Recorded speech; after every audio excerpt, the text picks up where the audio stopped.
Hoje, dia 5, é Dia Nacional da Saúde, então não podemos deixar de lembrar que sem saúde nós não somos nada e não fazemos nada. Por isso, hoje nós vamos conversar sobre um assunto muito importante, que é o impacto do tempo frio na circulação sanguínea. E eu recebo agora a cirurgiã vascular Natácia Domingues. Seja bem-vinda. Obrigada, Pamela. É um prazer estar aqui. Prazer é nosso.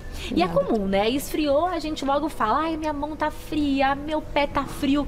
Por que nós sentimos mais frio nas extremidades do corpo? O que acontece com o nosso organismo? É um mecanismo que a gente tem de compensação em relação à temperatura externa, para manter o calor do nosso corpo, como se fosse um termostato mesmo.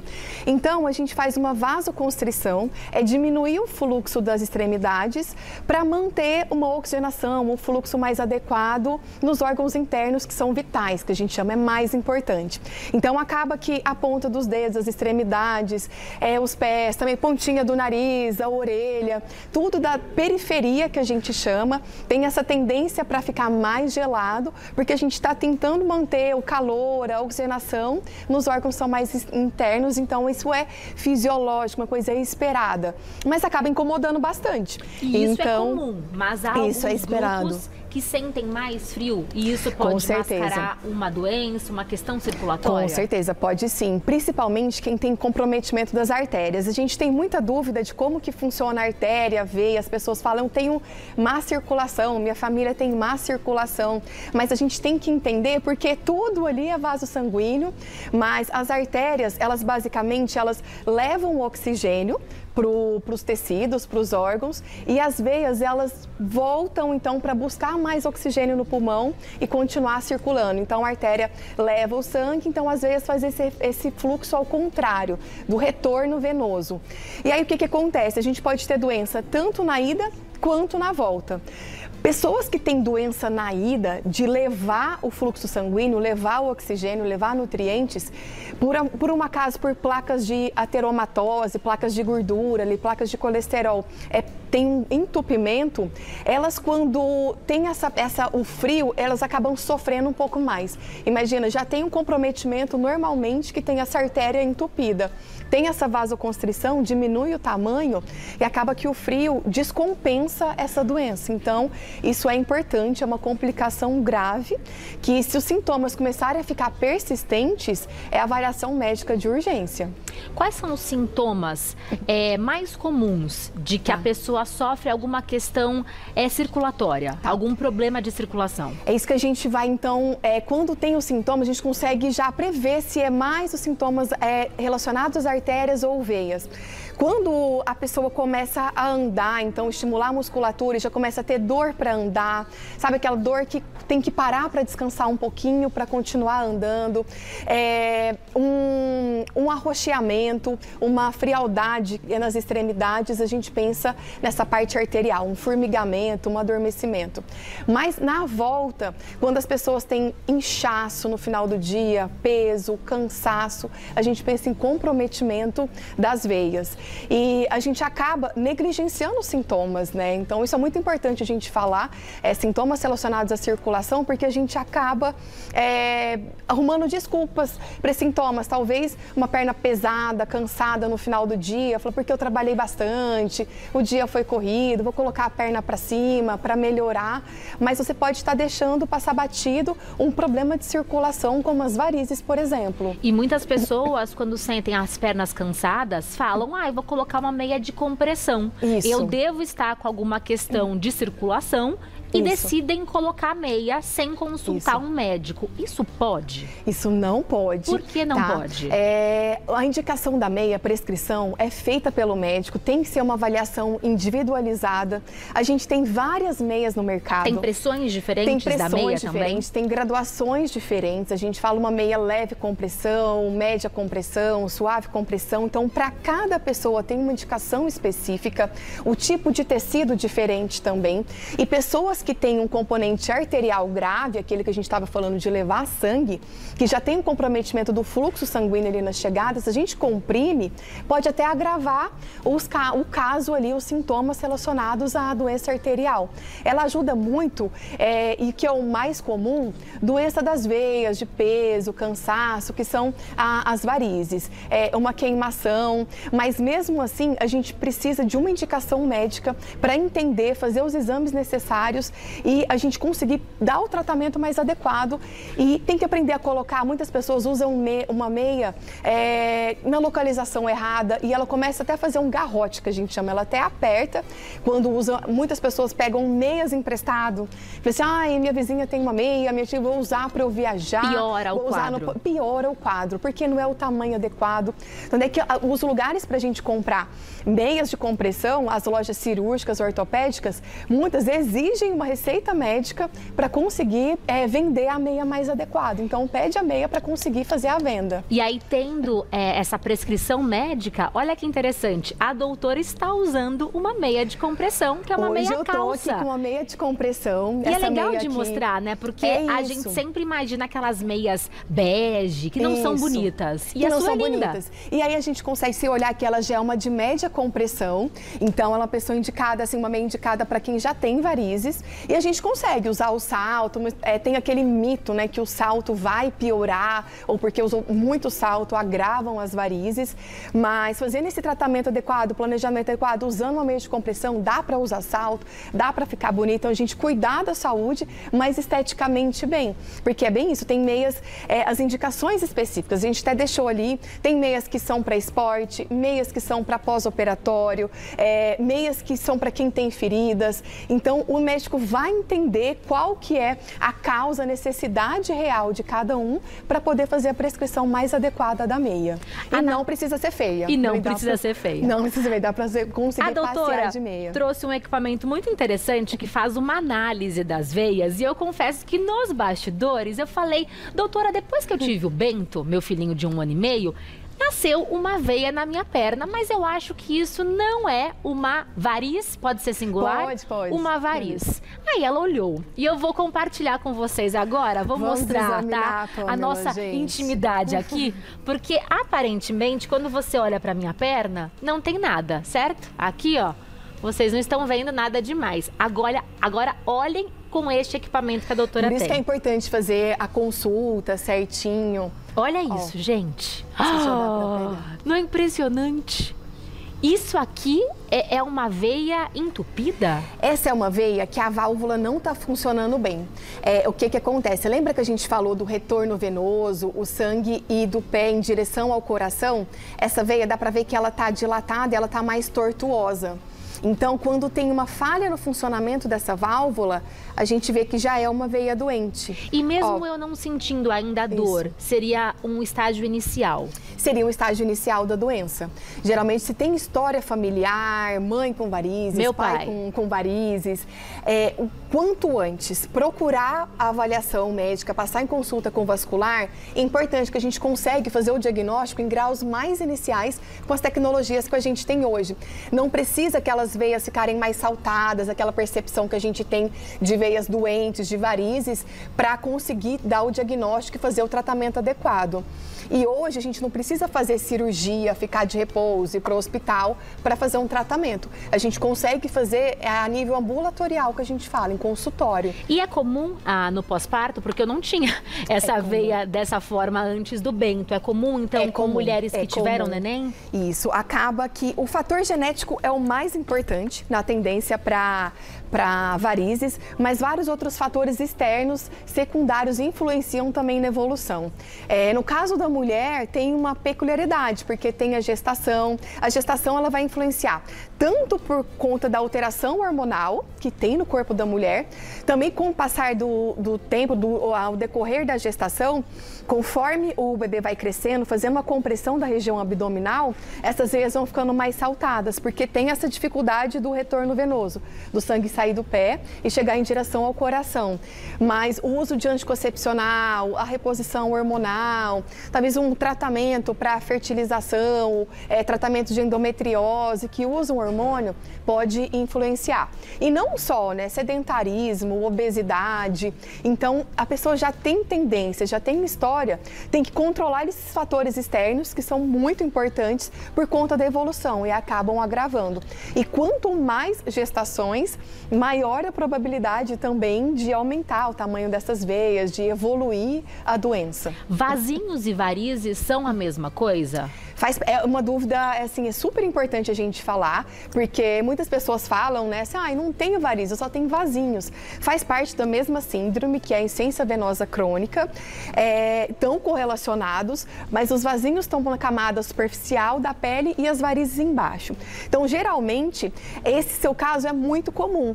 Aquelas pessoas ficam fazendo tratamento para vasinhos, faz aplicação, a secagem, o pessoal fala, e não tem melhora. Muitas das vezes porque não foi tratada essa veia que a gente tem embaixo da pele, não foi diagnosticado, então não foi feito o tratamento correto. Não é que não adianta tratar os vasinhos, mas é que tem que ser feito da forma correta. Eu uso muito uma analogia de como se tivesse um mofo na parede, tem uma infiltração. Tratar o vasinho, fazer a aplicação, é como a gente pintar a parede que está mofada. Não vai ter um resultado, não tratou a raiz do problema, a causa. Então, quando a gente tem essa infiltração, a gente quebra a parede, vai arrumar o vazamento, e é isso que a gente tem que fazer com a nossa saúde, com a nossa circulação. Se tem um vasinho, eu tenho que investigar por dentro o que está acontecendo e fazer o tratamento correto. Acaba com a nossa circulação e nosso encanamento ali mesmo. E isso pode esconder uma outra doença também, que não seja circulatória? Pode ter uma outra causa cardíaca, diabetes, pode ser uma doença associada?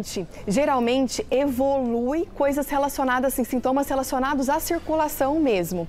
As pessoas têm muito medo de ter um comprometimento cardíaco, mas não, é mais local. Mas as complicações locais, elas são importantes também. Tem risco de alteração da coloração da pele, a gente chama de dermatite ocre, risco até de abrir feridas. Pessoas que ficam muito tempo com varizes, sem o tratamento adequado, então esse encanamento não funcionando bem, um risco alto de abrir feridas, de difícil cicatrização.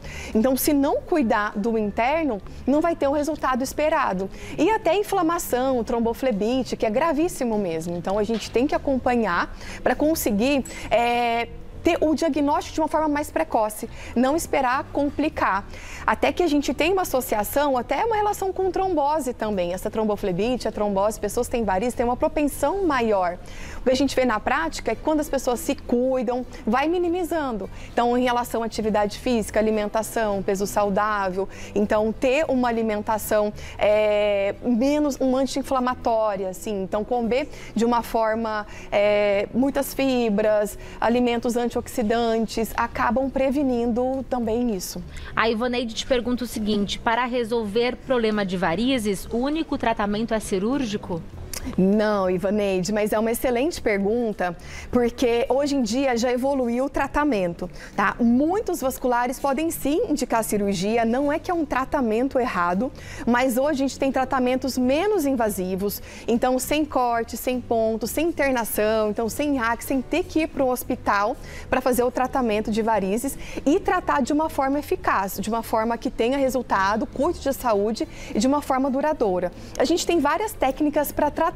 Vai depender da veia, mas eu utilizo muito o laser endovenoso, que é essa fibra aqui, quando a gente tem comprometimento de veias safenas, veias mais saltadas. E tem um outro tipo de laser, que é o laser transdérmico. Transdérmico porque ele é através da pele, a gente consegue fazer uma lesão na parede e consegue, por exemplo, o caso da Pamela seria um caso muito indicado para laser transdérmico e fazer o tratamento dessa veia que está doente sem ter que fazer uma cirurgia. E é um tratamento indolor ou não? É um tratamento não vou falar que é indolor, mas é super tolerável. E a gente utiliza artifícios no consultório para ficar mais tolerável ainda.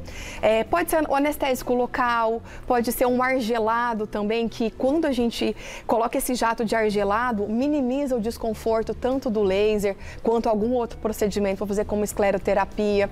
Em alguns casos também pode utilizar óxido nitroso, é um gás que induz o relaxamento, também controla a ansiedade. Então, geralmente o procedimento procedimento ele é bem tolerado pelas pacientes, não tem um desconforto mais importante. A Lurdinha, ainda falando sobre como tratar, ela te pergunta como que se trata uma circulação ruim.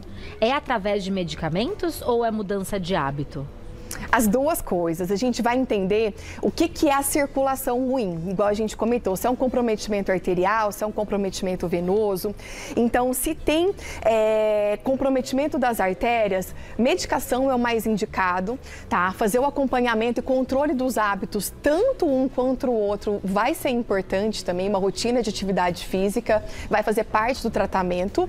E em relação ao venoso, pode ser procedimentos também dependendo do grau, do calibre da veia, do vasinho, como que está incomodando, mas a má circulação a gente vai entender o que é.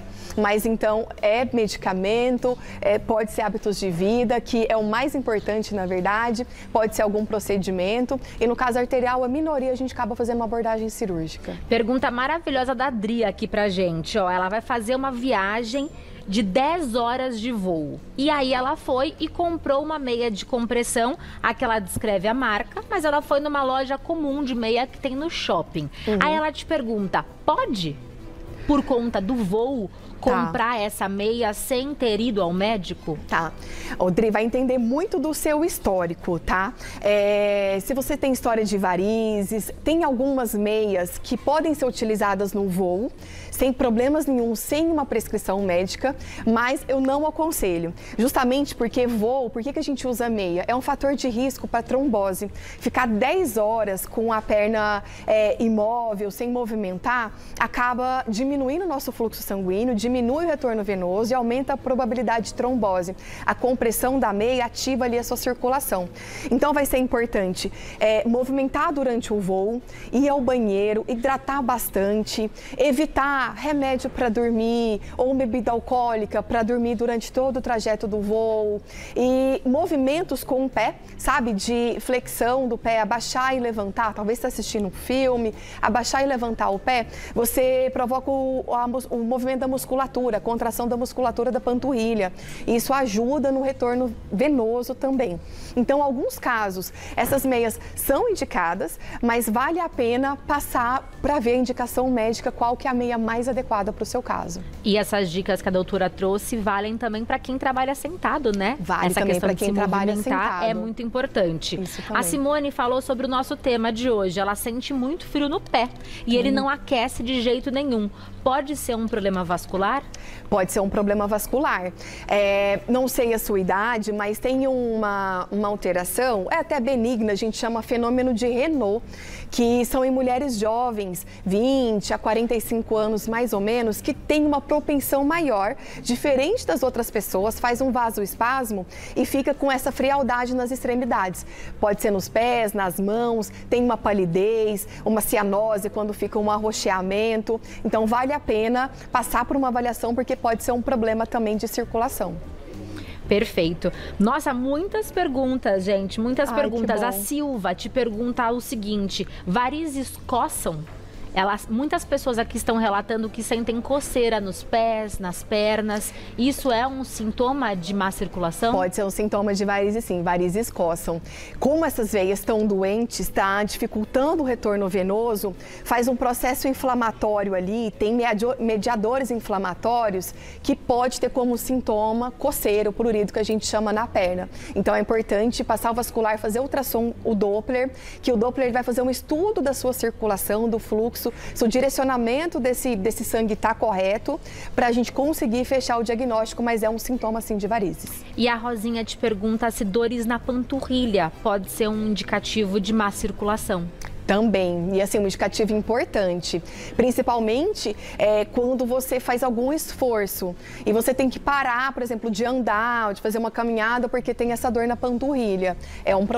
Pode ser um problema de circulação, não só, né? A gente pensa de uma forma genérica, a perna está doendo, mas é um sintoma de problema na circulação também. Qual que é a relação de má circulação com trombose? A gente fala muito em trombose, sempre assusta as pessoas, tem muitas questões questões, né, relacionadas a isso, mas muitas não sabem qual que é a relação. Tá. A má circulação tem alguma falha no funcionamento ali, tanto das artérias quanto das veias, por qualquer motivo.